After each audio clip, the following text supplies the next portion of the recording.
संस्कृति सुरक्षित रहे, हमारी जमीन भी सुरक्षित रहे।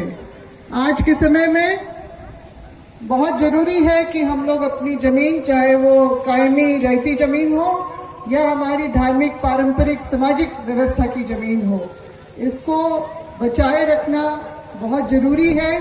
क्योंकि जमीन है तो आदिवासी का अस्तित्व है, जमीन है तो उसकी परंपरा है, जमीन है तो उसकी सभ्यता, संस्कृति और उसकी धरोहर सुरक्षित रहेगी।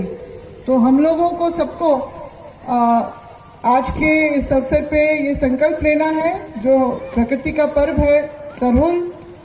एक तो हम लोगों को अपने देख रहे हैं लगातार विकास के नाम पे हमारा पर्यावरण का कितना नुकसान हो रहा है, तो उसको भी हम लोगों को सुरक्षित रखना है। लगातार जंगल कट रहे हैं, इस चीज पे ध्यान देना है। क्योंकि आप लोग याद कीजिएगा, आज से 10-15 साल पहले का जो पर्यावरण और आज के पर्यावरण में कितना अंतर आ गया है। मार्च के महीने में ही इतनी गर्मी हो गई है, तो ये सब जुड़ा है। तो हम लोगों को अपनी इन सभी चीजों बात को समझना होगा, क्योंकि आने वाला समय बहुत ही हमारे लिए कठिन होने वाला है। बहुत सारी चीजें आजकल लगातार हो रही हैं कि हम लोगों को अपना जो पहचान बनाए रखने के लिए भी बहुत संघर्ष करना पड़ रहा है। आप लोग देख ही रहे हैं कि झारखंड को बने हुए 21 वर्ष से ऊपर हो गया, 22वें वर्ष में हम लोग पहुंच गए हैं, मगर स्थानीय नीति नहीं बनी है, नियोजन नीति नहीं बनी है सही तरीके से, भाषा नीति नहीं बनी है। इसलिए बाहरी दूसरे गैर झारखंडी भाषाओं का यहाँ अतिक्रमण हो गया है। हम लोगों को उसको हटाने के लिए और अपनी भाषा, सभ्यता, संस्कृति को बचाने के लिए एकजुट होकर आंदोलन करना होगा। और साथ ही साथ सभी और शिक्षा जो है उस पर भी विशेष ध्यान देना होगा, क्योंकि शिक्षित समाज ही मजबूत समाज का आधार बनता है। और एकजुट होकर हम लोग को संघर्ष करना है। अभी ऐसी कुछ विकट परिस्थितियां भी हमारे सामने हुई है।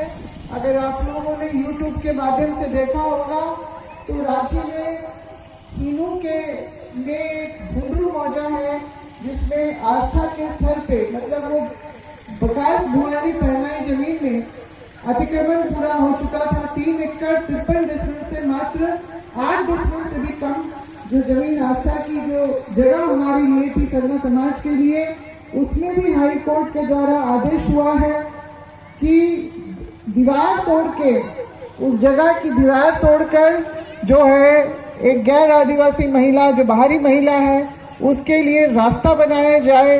तो इस तरह से देखिए, 5वीं अनुसूची का एक राज्य है, यहाँ पर जो है हमारी आस्था का भी जो है इस तरह से उसको ठेस पहुंचाने का काम किया जा रहा है। हम लोग जहाँ से न्याय की अपेक्षा करते हैं वहां से ये सारा कुछ हो रहा है। तो निश्चित रूप से हम लोगों को ऐसे और भी कई उदाहरण मिल रहे हैं, सुनने के लिए, देखने के लिए मिल रहे हैं। तो इसलिए हम लोगों को समझना होगा कि हमारी धार्मिक, पारंपरिक जो व्यवस्था की जमीन है उसको भी बचाना है। एक मैं यहाँ जरूर कहना चाहूंगी, हमारे अपने सभी ग्राम के धर्म के अगुआ हैं, हमारे पाहन और जो ग्रामीण जो जितने भी लोग हैं, उन लोगों को एक बार मैं कहना जरूर चाहूंगी कि बकास बुआरी पहनाई जमीन जो है उसको जो है वो सामाजिक जमीन है। तो कई बार जो है हमारे पाहन बाबा लोग जो हैं उसको अपनी निजी संपत्ति, क्योंकि खतियान में अगर चढ़ गया है तो वो समझने की गलती कर बैठते हैं।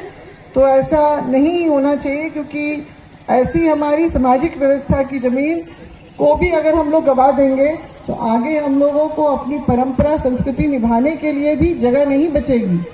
तो ये आज ये लगातार ये हमारे जो जगह जगह हो रहा है, रांची के आसपास जितने भी हमारे अपनी ऐसे जिले हैं, और साथ ही साथ जो है अब 13 जिला में भी जो है हमारे को विराम करते हुए आगे भी बरकाटोली चक्राटार में जाना है, फिर सिसई जाना है, फिर धर्मो जाना है। इसलिए हम नहीं रुक पा रहे हैं। नहीं तो आप लोग के बीच में आके बहुत अच्छा लगा, यहाँ पूजा में भी शामिल होकर बहुत अच्छा लगा। आप लोगों का आभार प्रकट करते हैं कि आपने मुझे यहाँ आने का निमंत्रण किया और ऐसे शुभ अवसर में सबके साथ शामिल होने का भी अवसर दिया। धन्यवाद।